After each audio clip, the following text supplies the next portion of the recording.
전심전력이라는 제목으로 오늘 말씀 전하기 원합니다. 누가복음은 우리를 어떠한 한 자리로 이끌어가고 있습니다. 지금 우리가 누가복음 1장부터 쭉 7장까지 보고 있는데 누가복음은 우리를 어떤 한 자리로 우리를 이끌어가고 있습니다. 베드로는 모든 것을 버리고 예수님을 따랐습니다. 예수님께 삶의 모든 것을 맡기고 예수님을 따랐습니다. 세상에 미련을 두지 않고 뒤돌아보지 않고 예수님을 따라 앞으로 나아갔습니다. 그렇게 예수님을 따라 나선 제자들을 향해서 예수님은 원수를 사랑하라고 말씀하십니다. 아무것도 기대하지 말고 낙심하지도 말고 오로지 사랑하라고 말씀하십니다. 그러면 하늘에서 상급이 클 것이며 이 땅에서 하나님의 자녀라고 불리게 될 것이라고 말씀하십니다. 예루살렘에는 율법을 지키고 안식일을 거룩하게 지키기 위해서 목숨도 아끼지 않을 것 같은 거룩한 종교 지도자들이 많았습니다. 그런데 유대 종교자들에게는 어떻습니까? 사랑이 보이지 않습니다. 그들에게 열매가 없습니다. 그들에게 복음도 예배도 하나님도 없습니다. 예배가 없다는 게 무엇입니까? 하나님이 기뻐 받으시는 예배가 없습니다. 오히려 그들은 율법을 잘 지키기 위해서 만든 전통으로 하나님의 말씀을 폐하고 있었습니다. 맹인을 인도하면 다 어떻게 됩니까? 죽는다고 예수님 말씀하셨죠. 그들의 어리석음이, 인간의 어리석음이, 종교 지도자들의 어리석음이 이스라엘을 멸망으로 이끌고 있었습니다. 이대로 가면 이스라엘에는 소망이 없는 거죠. 이런 이야기 속에서 7장에 대한 이야기가 시작되는 겁니다. 7장의 이야기가 시작될 때 어떠한 이야기가 제일 먼저 나옵니까? 백부장에 대한 이야기가 시작되죠. 백부장의 이야기에 깜짝 놀라야 합니다. 백부장이 어떤 사람입니까? 로마 군인입니다. 이방인이에요. 그런데 그에게 하인을 사랑하는 사랑의 모습이 보입니다. 유대 종교 지도자들에게 보이지 않았던 그 모습이 지금 누구한테 나타납니까? 로마 군인, 이방인인 백부장에게서 그 모습이 나타나는 거예요. 그는 예수님에 대한 확고한 믿음도 가지고 있습니다. 이스라엘에서 보기 힘든 믿음을 고백합니다. 주여 말씀만 하옵소서, 내 하인을 낫게 하소서. 백부장은 예수님께서 말씀만 하시더라도, 말씀만으로도 자기의 하인을 낫게 할 수 있다고 믿고 있었던 것이죠. 예수님은 그의 믿음을 놀랍게 여기고 이렇게 말씀합니다. 이스라엘 중에 이만한 믿음은 만나보지 못하였노라. 이스라엘은 하나님이 택한 백성입니다. 그러나 그들에게는 이방인에게 있는 사랑도 믿음도 없었습니다. 그 사랑도 믿음도 보이지 않는 거죠. 누가복음을 기록한 누가는 예수님의 이야기를 전하면서 시대적인 배경도 함께 보여줍니다. 왜냐하면 성경을 읽는 우리를 어떠한 지점으로 이끌어가고 싶기 때문이죠. 그 어떠한 지점으로 우리를 이끌어가기 위해서 예수님에 대한 이야기를 기록하면서 그의 이야기를 이렇게 전개하고 거기에 대한 배경도 우리가 알 수 있게끔 하는 것이죠. 예수님은 하나님의 약속을 성취하기 위해서 이 땅에 오신 분입니다. 그 예수님은 이스라엘을 대표해서 광야에서 시험을 받으시고 승리하셨습니다. 예수님은 하나님의 약속을 성취하기 위해서 십자가를 향해 나아가셨습니다. 복음서에 기록된 모든 이야기는 예수님이 하나님의 약속을 성취하기 위해서 십자가를 향해서 나아가는 길 위에서 일어난 사건들입니다. 무슨 말씀인지 아시겠죠?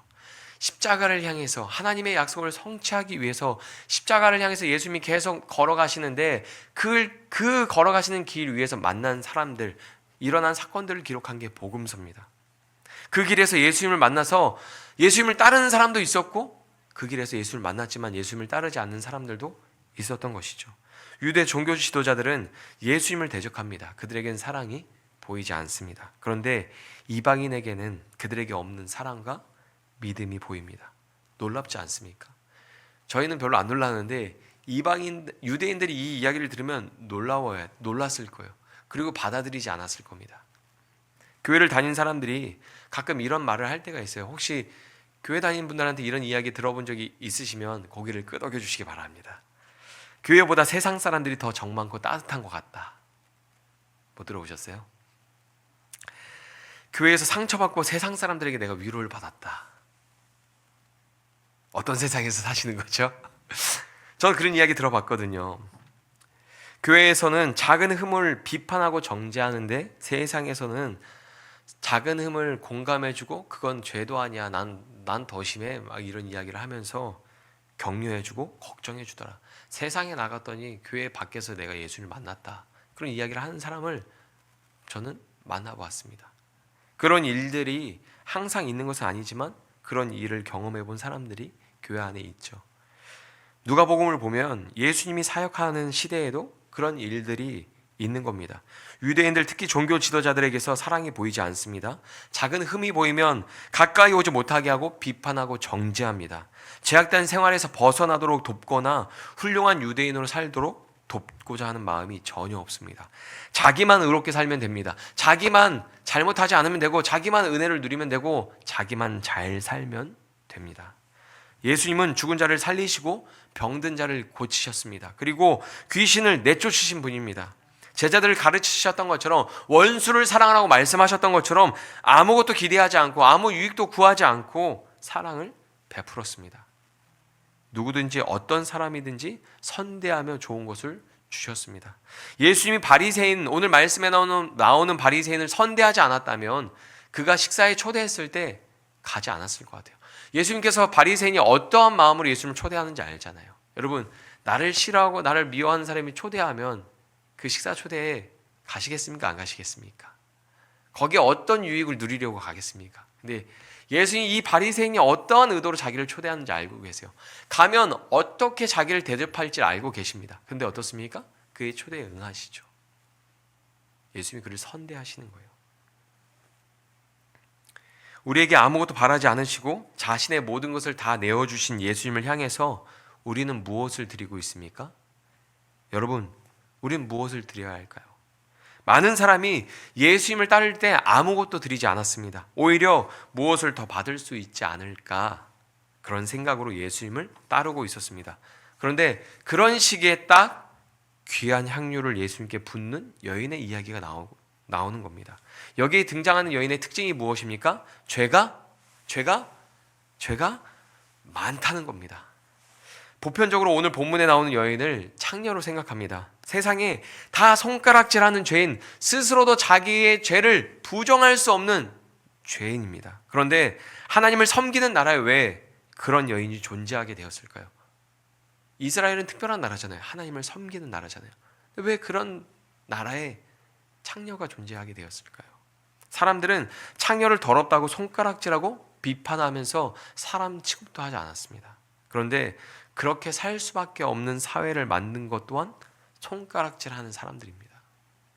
하나님이 가르쳐 주신 사랑이 무엇입니까? 고아와 가부를 돌보라는 것이죠. 출애굽기 22장을 보면 이런 말씀이 있습니다. 너는 과부나 고아를 해롭게 하지 말라. 내가 만일 그들을 해롭게 함으로 그들이 내게 부르짖으면 내가 반드시 그 부르짖음을 들으리라. 야고보서 1장에 이런 말씀이 있습니다. 하나님 아버지 앞에서 정결하고 더러움이 없는 경건은 곧 고아와 가부를 그 환난 중에 돌보고 또 자기를 지켜 세속에 물들지 아니하는 그것이니라. 아멘. 믿음으로 거룩한 삶을 사는 것은 고아와 가부를 돌아보는 것입니다. 그들을 돌보지 않는다면 그것은 세상 악에 물든 것이죠. 정체성을 잃어버린 겁니다. 하나님의 백성, 하나님의 자녀의 정체성을 잃어버리고 세상 악에 물들면 고아와 가부를 돌아보지 않는 삶을 살게 되는 것이죠.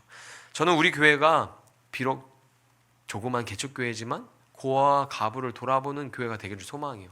늘 그런 일들을 하고 싶어요.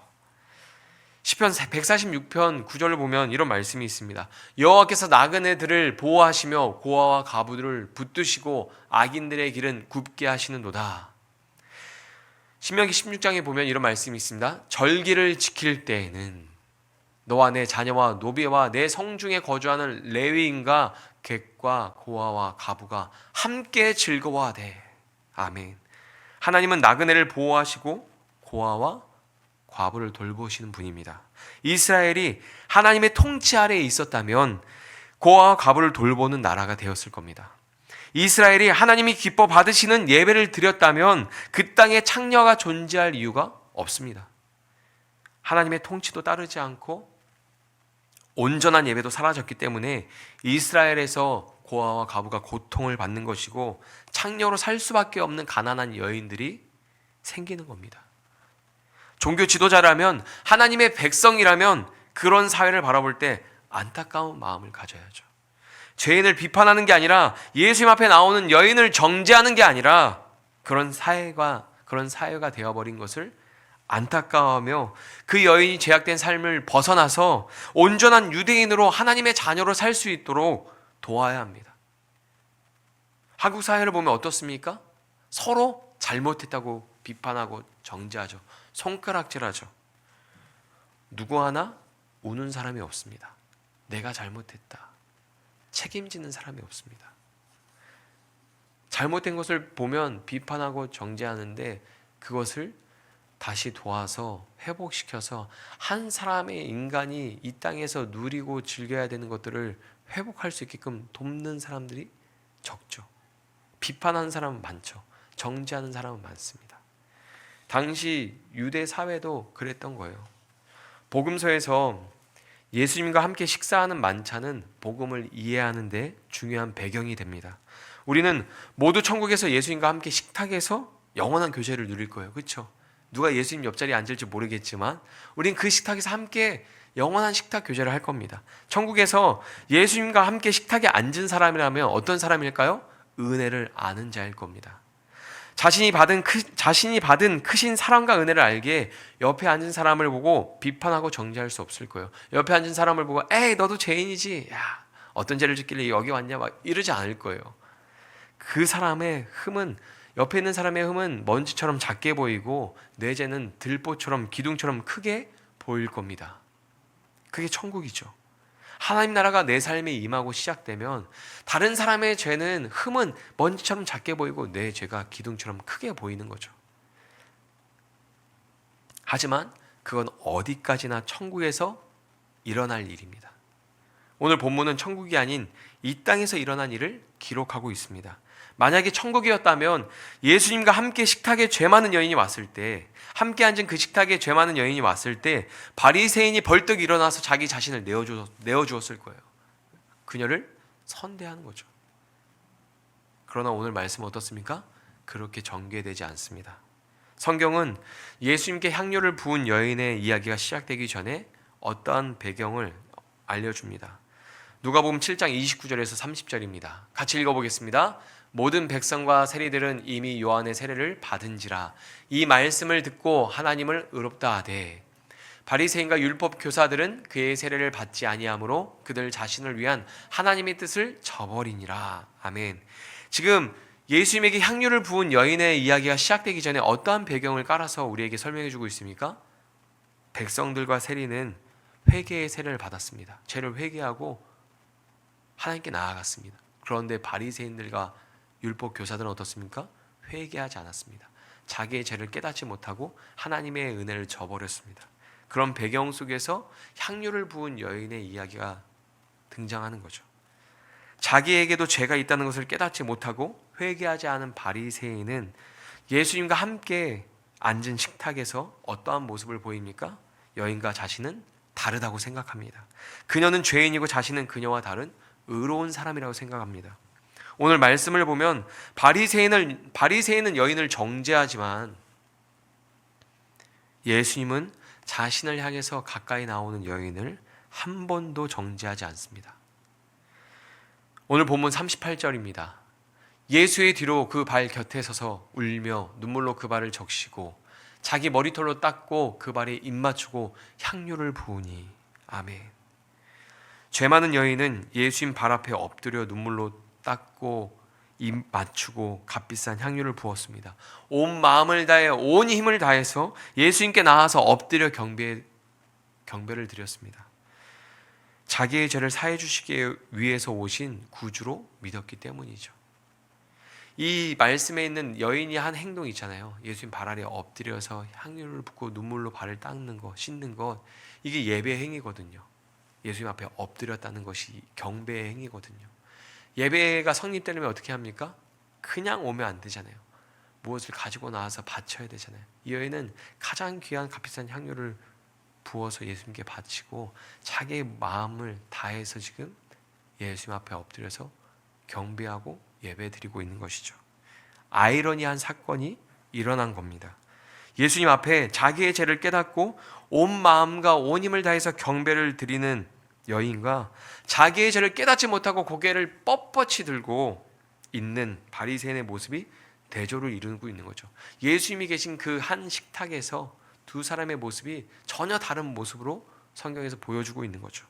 우리에게 바리새인의 모습은 없을까요? 한번 여러분 우리의 모습을 돌아보시기 바랍니다. 과연 우리에게는 바리새인의 모습이 없을까요? 함께 주님의 그 한 식탁에 앉았지만 전혀 다른 모습을 가지고 있잖아요. 어떤 사람은 모든 것, 온 힘과 온 마음을 다해서 엎드려 경배하고 있고, 어떤 사람은 고개를 뻣뻣이 들고 그냥 있는 거예요. 생각해 보세요. 이 예배 자리가 예수님이 함께 하시는 한 식탁이잖아요. 어떤 사람은 이 자리에 나와서 눈물 흘리며 주님 제가 죄인입니다, 하나님 앞에 엎드려 경배하는데, 온 힘을 다해 온 마음을 다해 예배하는데, 어떤 사람은 그냥 뻣뻣이 고개를 들고 예배 잘하나 막 보는 사람들이 있잖아요. 바리새인이 왜 예수님을 초대했을까요? 예수님을 좋아하거나 그분을 구주로 믿었기 때문이 아닙니다. 예수님이 선지자일지도 모른다는 합리적인 의심을 가지고 초대합니다. 예수님이 가시는 곳마다 병든 자들이 치유되고 예수님이 가시는 곳마다 귀신이 떠나가잖아요. 그런 일들을 경험하면 합리적인 의심이 아니라 합리적인 믿음이 생겨야 되잖아요. 근데 합리적인 의심을 가지고 초대하는 거예요. 왜요? 정말 선지자인지 가까이서 확인해 보려고 하는 거죠. 그래서 손님으로 초대했지만 손님을 접대할 때 해야 하는 마땅한 예절을 지키지 않습니다. 예수님을 접대하는데 온 마음을 다하지 않습니다. 그러다가 마침 기회가 온 것입니다. 죄 많은 여인이 예수님을 향해서 나아가는 것을 보았습니다. 그는 그 상황에서 이런 생각을 합니다. 만약 예수님이 그녀의 죄를 알아보지 못하면 그는 선지자가 아니겠구나. 그것을 확인하기 위해서 바리새인은 여인이 하는 행동을 저지하지 않습니다. 39절입니다. 같이 읽어보겠습니다. 시작. 예수를 청한 바리새인이 그것을 보고 마음에 이르되 이 사람이 만일 선지자라면 자기를 만지는 이 여자가 누구며 어떠한 자 곧 죄인인 줄을 알았으리라 하거늘. 바리새인이 속으로 생각한 것이지만 예수님은 그의 생각을 아시고 그를 부릅니다. 그리고 예수님의 부름에 그는 이렇게 대답하죠. 예, 선생님 말씀하십시오. 누가복음 7장 40절입니다. 예수께서 대답하여 이르시되 시몬아 내가 내게 이를 말이 있다 하시니 그가 이르되 선생님 말씀하소서. 누가복음 7장 33절에 이런 말씀이 있습니다. 인자는 와서 먹고 마시매 너희 말이 보라 먹기를 탐하고 포도주를 즐기는 사람이요 세리와 죄인의 친구로다 하니. 이미 바리새인들과 종교 지도자들 안에서 예수님에 대해서 어떤 말들이 오가고 있습니까? 예수는 먹기를 탐하고 포도주를 즐기는 사람이다, 죄인의 친구다, 그런 말들이 오가고 있는데, 바리새인은 예수님에게 죄 많은 여인이 가까이 나온 것을 저지하지 않고 말리지 않고 그가 접촉하는 것을 허락한 예수님을 죄인의 친구로 생각하는 거예요. 그러면서 예수님에게 거리를 두죠. 예수님이 선지자일 줄도 모른다라고 생각하고 예수님을 초대했지만 그 여인을 접촉하는 것, 그 여인을 비판하고 정죄하지 않고 가까이 하는 것을 보면서 어떻게 선을 긋습니까? 선생님이라고 선을 긋는 거예요. 선지자라고 생각해서 초대했는데 보니까 아닌 거예요. 그래서 선생님이라고 선을 긋는 겁니다. 예, 선생님 말씀하세요 하고 거리를 두는 거죠. 그때 예수님이 질문하십니다. 채권자에게 빚을 진 두 사람이 있다. 한 사람은 500데나리온을 빚졌고, 500데나리온은 2년치 연봉입니다. 한 사람은 50데나리온을 빚졌다. 2달치 월급입니다. 이 두 사람이 빚을 다 갚을 수 없어서 채권자가 모든 것을 다 없던 것으로 해주었다. 그러면 둘 중에 누가 더 그 사람을 사랑하겠느냐? 이렇게 물어보니까 시몬이 대답합니다. 당연히 더 많은 돈을 면제받은 사람입니다. 시몬이 이 질문을 듣고 대답할 때 속마음은 어떤 생각이 있었을까요? 전 이런 생각이 막 들리더라고요. 뭐 이런 질문을 하는 거야. 괜히 시간 낭비네. 빨리 식사 마무리하고 돌려보내야겠다. 전 그런 생각을 했을 것 같아요. 예수님이 시몬의 대답을 듣고 말씀합니다. 내 판단이 옳다. 예수님이 어떤 분이에요?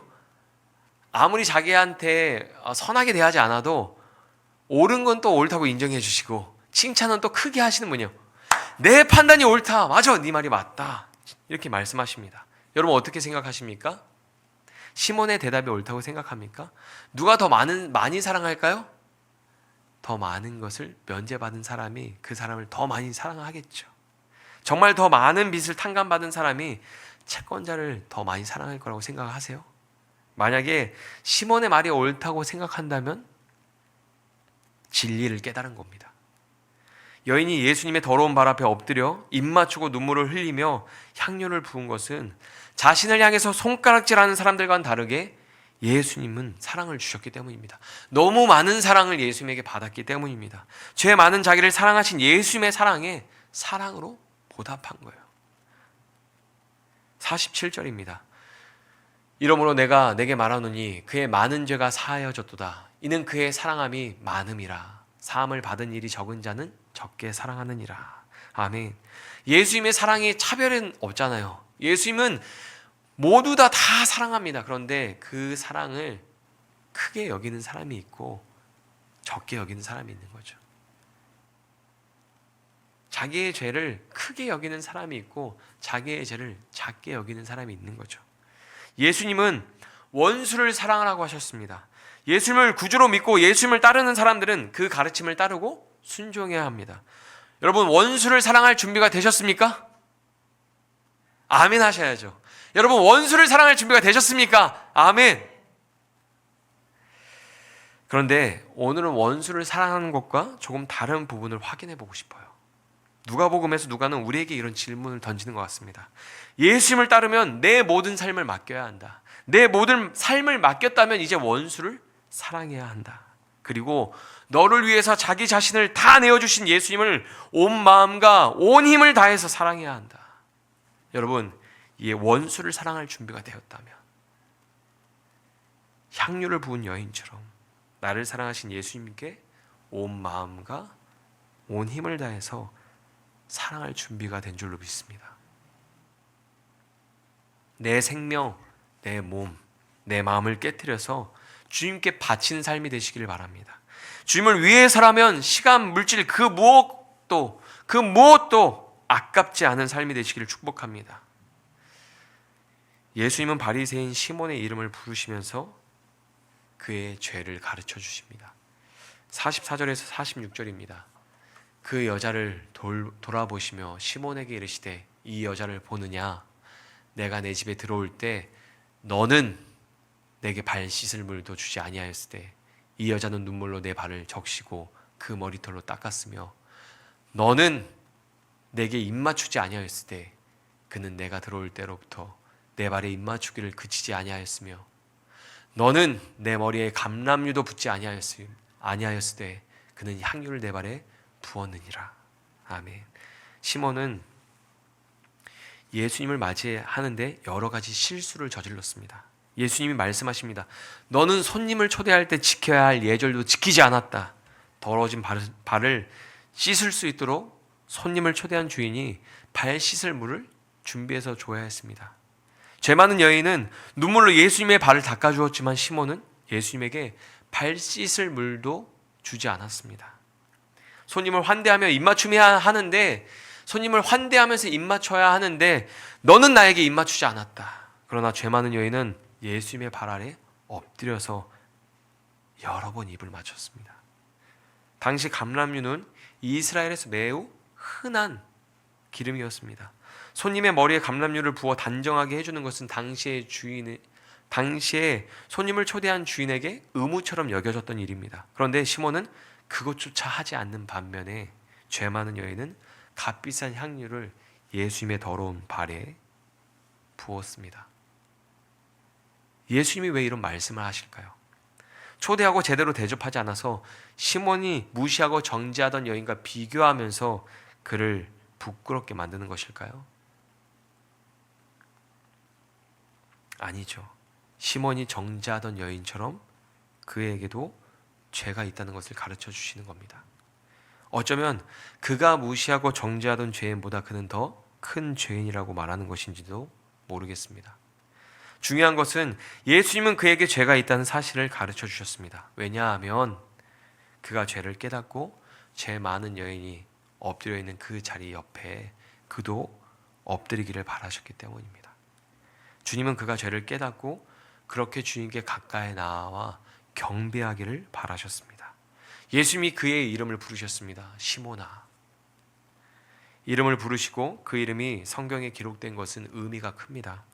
그는 여인을 죄인으로 여기고 자신을 의롭게 여겼지만 바울이 변화되었던 것처럼 시몬도 아마 변화되었을 겁니다.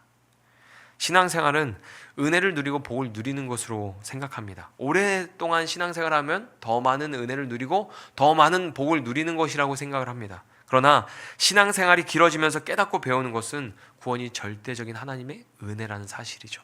나에게 선한 것이 하나도 없다는 것을 깨닫게 되는 것이죠. 구원의 은혜를 누릴 자격이 없다는 것을 깨닫게 되죠. 신앙생활을 오래 해도 내 죄가 사라지지 않습니다. 여전히 죄를 범할 때가 많고 내 죄가 점점 크게 보이는 고통을 겪어야 합니다. 초신자일 때 조그맣게 보였던 죄가 태산처럼 크게 느껴지게 되죠. 그때 비로소 내게 주신 은혜의 크기와 사랑의 깊이를 알게 되는 겁니다. 그때 비로소 아무것도 기대하지 않고 사랑할 수 있는 자리로 나아가게 되는 겁니다.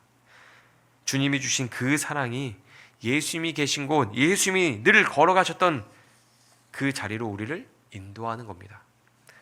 자기가 받은 사랑을 깨달은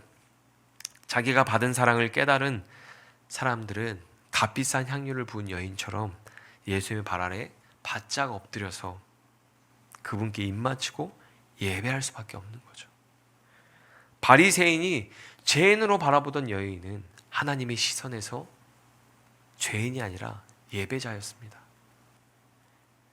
예수님의 발 아래 엎드려 향유를 부은 여인은 누가복음 1장부터 7장까지 나왔던 인물 중에서 가장 향기로운 예배를 드린 사람입니다. 구원은 믿음으로 받는 것입니다. 그러나 사랑에 대한 보답은 사랑뿐입니다. 자기 죄를 깨닫고 그 죄를 용서해 주신 은혜와 사랑을 깨달은 사람이 온 마음과 온 힘을 다해서 예수님께 나아가 엎드려 경배하지 않을까요? 자기 죄를 깨닫고 그 죄를 용서해 주신 은혜와 사랑을 깨달은 사람이 온 마음과 온 힘을 다해서 예수님께 나아가 엎드려 경배하지 않을까요? 그런 예배를 드린 사람이 예수님의 가르침에 불순종할까요? 아니면 앞장서서 순종할까요? 어떻게 생각하십니까? 당연히 예수님의 가르침을 따라서 그 가르침에 가장 앞장서서 전심전력으로 순종하지 않겠습니까? 원수를 사랑하라, 용서해라, 가난한 자에게 복음을 전파해라, 고아와 가부를 돌보아야 한다. 보이지 않는 하나님에 대한 믿음은 사랑으로 드러납니다. 백부장의 믿음도 하인을 사랑하는 모습으로 드러났습니다. 하나님을 향한 우리의 믿음도 사랑으로 드러납니다. 여러분, 믿음과 사랑의 공통점이 있어요. 어떤 것입니까? 보이지 않아요. 하나님을 믿습니다. 내가 당신을 사랑합니다. 말은 하지만 보이지 않아요. 그 믿음과 사랑이 언제 드러납니까? 우리의 행함을 통해서 드러나게 되죠. 야고보서를 보면 야고보가 이렇게 이야기합니다. 내 믿음을 내게 보이라. 나는 내 행함을 너에게 보이리라. 지금 이 야고보서에 나오는 이 말씀은 사랑에 대한 이야기거든요. 죄가 얼마나 고통스럽고 수치스럽고 무서운지 아시기를 바랍니다. 그리고 죄가 얼마나 무서운지 알아야 죄를 용서해 주신 그 사랑이 얼마나 귀한지 알게 됩니다. 예수님이 걸어가신 길을 따라가면 그 끝에는 원수를 사랑하는 십자가가 있습니다. 우리는 그 십자가를 짊어질 수 없는 죄인이죠. 그러나 내 많은 죄가 용서받았다는 것을 알게 될 때 십자가를 짊어질 수 있는 사람이 됩니다. 전심전력으로 온 마음과 온 힘을 다해서 우리를 사랑하신 그 하나님을 예배하시길 바랍니다. 온 마음과 온 힘을 다해서 예수님을 따르는 삶, 그리고 사랑하는 삶을 살아가시기를 축복합니다. 예수님처럼 말씀에 순종하고 사랑하는 일에 전심전력을 다하는 삶이 되시기를 축복합니다.